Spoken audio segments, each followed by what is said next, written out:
What makes a story deep? Well, I think most people have some answer. It's hard to find something that's definitive. Depth can come through the story, in the way it's presented, or how it applies outside of itself. But I do think everyone can point towards the piece of media that they felt was very deep, offered something significant.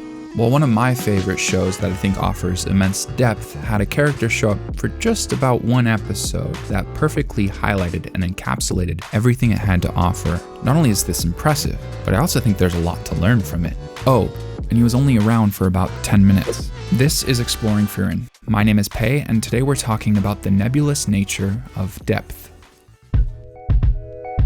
So Frieren Beyond Journey's End is a pretty popular show, and I'm no stranger to talking about it. This is the 18th video I've made in the last couple months exploring this show specifically. People assume I make these videos because I think it's the best show, but really the reason I keep coming back is because independent of whether or not you've actually seen it, there's a lot of really cool ideas you can explore with Frieren as a primary catalyst. There's just so much to learn, whether or not it's in the outstanding writing and execution or its exploration of the human condition. Something else really fun about it is it's one of those shows that's carried so much by the experience. And what I mean by that is I think you could have a huge portion of the story spoiled, go back and watch it for the first time, and still enjoy it a lot knowing what's coming next. I'd argue Frieren is a show deeply carried by its execution and depth. It purposely doesn't set up very high stakes, conflict, or drama. It's actually one of the more controversial, divisive parts of the show, its slow pacing. But the space that gives ultimately is what I think makes the show significant. It has room to set up and explore incredibly deep ideas. And I think that's beautifully highlighted in a character that's introduced for just a very brief part of this story. One that fits perfectly into all these different themes and layers. But before we talk about him, let's start by trying to define what makes a story deep. It turns out this is a pretty complicated question to answer because when people talk about a story being deep, they can refer to all different types of things. All 5 elements of storytelling, character, conflict, plot, theme, and setting all can be deep, and that depth can apply to the story or beyond it. Take for example setting. Creating a world that feels like it exists beyond the frame of the story being shown can add a lot of depth. The famous fiction writer Brandon Sanderson has rules for magic systems, the third of which is to go deeper, not wider, which is an incredibly important distinction. I think there's a common misconception that complexity equates depth. And while this is a little bit dependent on your definition of complexity, I think it's a misnomer that's built around some truth. If you introduce too many moving parts to a story, you won't fully explore any of them. And ultimately what makes a story deep, I think, comes down to 2 major factors. The first is significance, and the second is interconnection.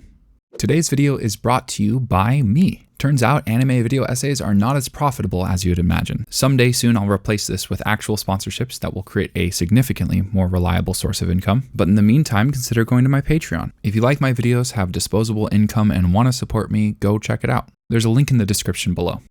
Let's start first by analyzing some of Frieren's animation. I went down this rabbit hole of trying to understand something, and actually I think it adds a lot to the conversation. There's this scene from Frieren where Stark is fighting a dragon, and there are 3 major components that make this animation so interesting that I didn't notice until today, which is shocking given the fact that I've watched the show multiple times and that I've used this clip over and over again. The 3 things that make this clip such a good example of depth are the layers, the rock, and the axe. So there's 3 layers being animated here on different timing. The first is the foreground, which includes Stark and the ground he's running on. The second is the dragon, and the third is the background. But before I explain that, let's understand animation timing. So animation is done at 24 frames per second, and the most common timing is animating on 1s, 2s, and 3s, which just refers to the time between each new frame that's animated. If you animate on 1s, every frame will be a new drawing. If you animate on 2s, that means every 2 frames is a new drawing. And obviously, animating on 3s means every 3 frames there's a new drawing. Now, in reality, animators play with timing a lot, so it's more complicated than I'm letting on. But there's another scene we should look at that showcases a general rule of animation that applies to what I'm going to be arguing in a second. This fox that has snowfall on him.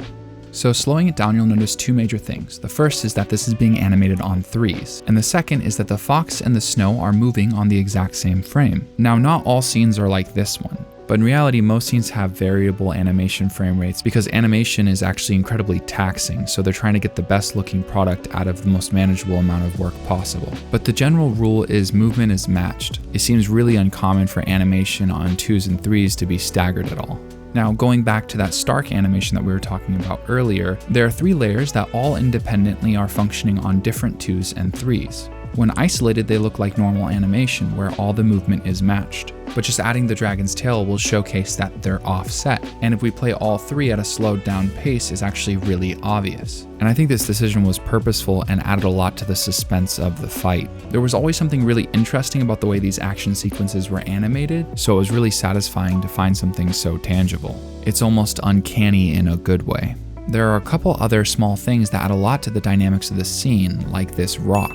Did the animators have to include it? No, but I absolutely think it makes the shot better. But ultimately what made me want to deep dive on this scene is the way that Stark uses his axe to kill his momentum. Little stuff like this adds up a lot, especially in conjunction. It makes these action scenes so satisfying. I'm pointing out these small things because while I initially missed them, finding them made sense. So essentially what I'm arguing is that deep media is the byproduct of significance and interconnection, which is why Kraft the Monk is such an interesting demonstration of depth. A really fundamental part of Frieren as a story is embracing fantasy trope and then exploring them deeper. There have been many cases of the everlasting elf archetype, someone who's lived thousands of years yet somehow doesn't feel like it. For Frieren as a character and the story as a whole, her age is fundamental. The whole initial premise of the story is what comes after the hero's adventure, and because there's no significant conflict or threat, the story has to find other ways to keep the audience engaged. Where I see this most is in its exploration of theme and the human condition.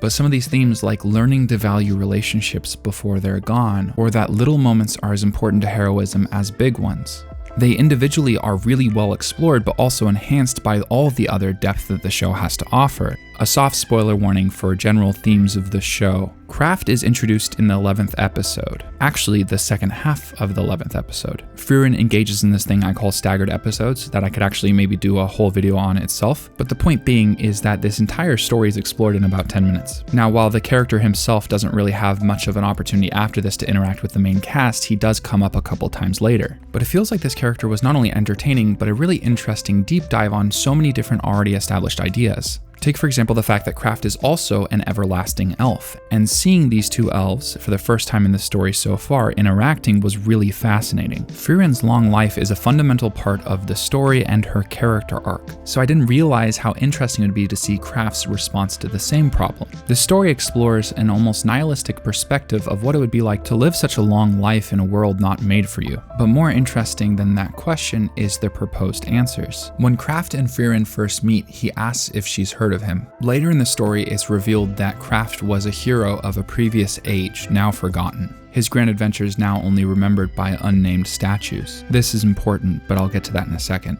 Frieren doesn't recognize him. While initially this doesn't offer much, later in the story it signifies just how long ago his adventures must have taken place. Frieren's thousands of years old. He also functions as a way of contextualizing just how crazy that is, that she's lived for as long as she has. Both Kraft and Frieren are driven towards finding some purpose, something to pursue in their day-to-day. While Frieren collects magic, which by the way is a huge theme for both her and Fern's character in the story, Kraft is a monk, finding purpose in faith to counteract the harsh reality that time diminishes any achievement, no matter how grand.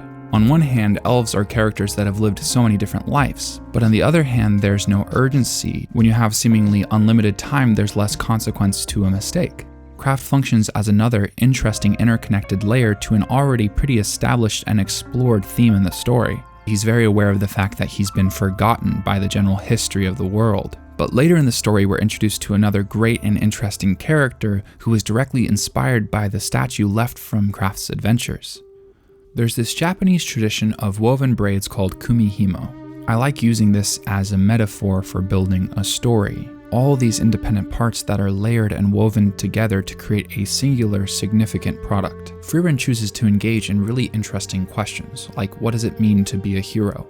Or how to value the relationships you have before they're gone. These are just some of many questions that explore things in the human condition. But the deep, rich world building and character development serve these themes. They're all layers that weave together to create such a grand product. And lots of these ideas are built in the realm of the fantastic. They're embracing this fantasy genre. Magic is used not only to entertain, but also to explore. But it doesn't stop there. Magic then interacts with the world around it. Very often, significant moments for each character is built around the magical premise of the story. Stark facing a dragon or Fern choosing a magical reward. While they represent bigger things, they also enhance what we've already been introduced to. Duality and conflicting viewpoints can offer so much, especially when the two things you're comparing already offer such substance. Because that's what depth ultimately is about. Significance and substance. Stories are ultimately about entertaining people and evoking emotion. So when they approach something that requires nuance and treat it with care,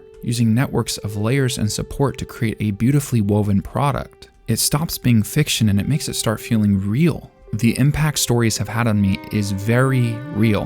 When I first started exploring this idea of what makes something deep, I wanted to focus mostly on this emotional intelligence that sometimes great stories offer. Frieren is a story built around these highly emotional moments that are slowly built up so expertly. And when you find stories that are able to tap into that depth, not only in the execution, but also in the things you can extrapolate from it, the way it applies to you or resonates with you, completely outside of the fictitious world, for me it's just breathtaking. While being entertained is great, and there's nothing wrong with consuming media purely for that intention, I love when stories offer something more. When they explore these less tangible ideas that aren't so absolute, with delicacy and care.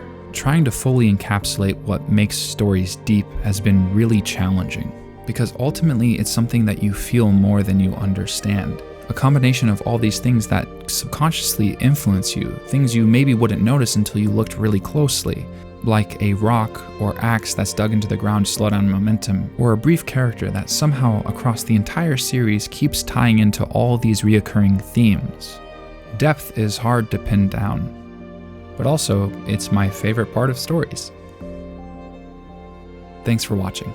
I'll see you next week.